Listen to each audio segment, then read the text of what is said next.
I want to ask you about I'm gonna take you back in the day.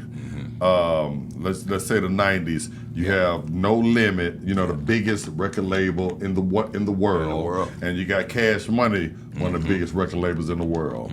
What was it like back then with two big major record labels in a small city like that, and both camps kind of, you know what I'm saying, like, what was the tension like, and were you directly, did you feel a certain kind of way about the other side, or was it like everybody was good with Bleed? Yeah, and in particular because I'm from Baton Rouge. You know what I mean. I got my New Orleans roots and so on and so forth. My pops, man, the man that raised my stepfather, is from the Ninth Ward in New Orleans. So I was always going back and forth in New Orleans as a kid, long before I meet those guys. Yeah. And shouts out to we can go through a plethora of rappers and that was there for us, the birth of Louisiana hip hop. Right. So keeping in mind here again, whatever P Evolution was from the South into the West Coast, he coming back to New Orleans. Baby and them was already there. Right. Really big boy records. Shouts out to Big Boy for both No Limit Cash Money. And whatever took place with that, that's, Big Boy, for those that know, that's the birth of Mystical. You know what I mean? Rest in peace to G Slim. Black Menace, you know what I mean? The Ghetto Twins, and Fiend, all of them come from What the up, Big though, Boy. Fiend? Shouts out to Big Brother. So that type of thing, we was kind of a cool backdrop in between. That had nothing to do with that directly, being from Baton Rouge. But once we connected, of course, I know No Limit to Cash Money, Slim Baby on down. We all will run across each other and meet, just be networking in that sense of the word. So my definition to it is, P with the Cali connection had that commercial takeoff first. You saying rebirthing to New Orleans, so as they rooted into that, they grew to the same level to me. Yeah. So in that sense, we was just talking about that when I did the Vlad interview. I never know, me personally, for P and Baby to ever have no personal beef. Yeah. But they two Competition. It's just competition, not beef. Yeah, but friendly competition, despite what might have been taking place in the street, you'll hear that. Certain people, that's like all of us. I might run with some guys that don't run with the guys you run with, but we don't have a problem. Right. So that type of thing, man. So shouts out to both of them camps, man. Just watching that evolution grow was definitely inspiration for us coming from Baton Rouge, that gave us that hope and believability, you know what I mean, that from the South we could do some things. Damn right. A lot of people thought that you signed with No Limit, though, man, but y'all had y'all own deal, man. So break that down and how that occurred. Like I said, I really signed with C-Loc Records first. Yeah. So by the time we'll grow into P, we was joking about this yesterday, brokered my deal. He got me the deal in priority, man, you know what I'm saying? So, excuse me. A lot like the Cube situation, kind of leaving NWA, the camp being my NWA.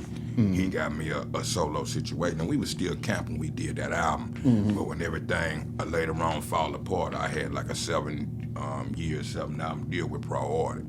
So I'm stuck in the middle as a solo artist. Can't go backwards due to the contracts until they eventually will fold by the making of my third album. Yeah. So that, in one sense, forced me back independent, and it's been that way pretty much ever since.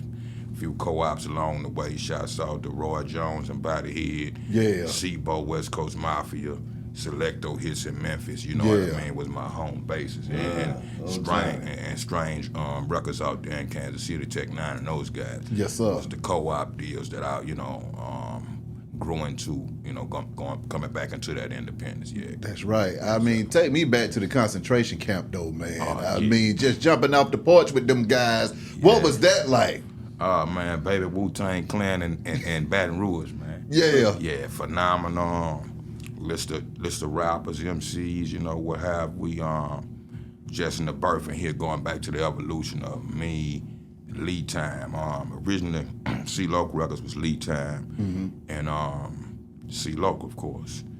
Later on, we knew each other from the hood. When they put that label together, I had a tape that was out in the neighborhood, was on the radio, and we recognized we all, growing into middle-aged teens and into our young 20s and all that, recognized that we all still was doing this. So I became like third member over there for C-Loc Records.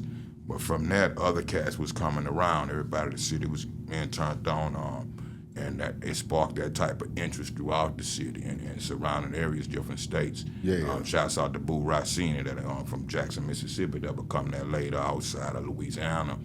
Crowd needed being from New Orleans, you know what I mean?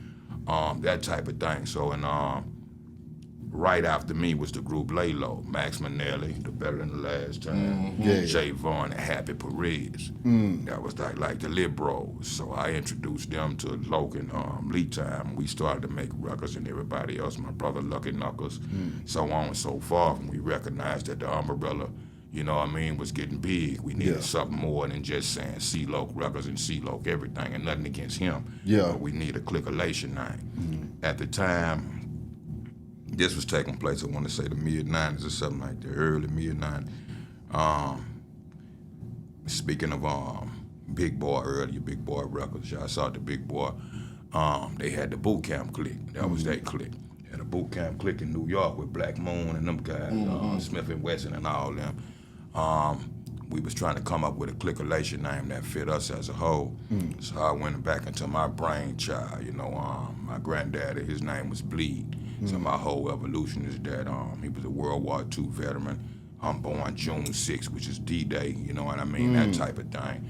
And I used to study like the diary of Anne Frank and stuff like that, learning about the concentration camps and Hitler and the Jews and so on, that type of thing. So I say, man, this kind of like, I was looking at Dub C and the Mad Circle album cover one time, and I'm watching the logo. And if you remember, that logo was a earth and a barbed wire fence. So I said, that's kind of, you know, like a concentration kind of camp image. That kind of like a purgatory. We was talking between heaven and hell. Well, we cons sent to a ratio camp to focus and pray, meditate, focus on what we finna do, you know what I mean, for us going into this hip-hop thing. And that kind of fit the bill. I passed that on to Logan Time. They agreed with it, and the rest is history. Yeah.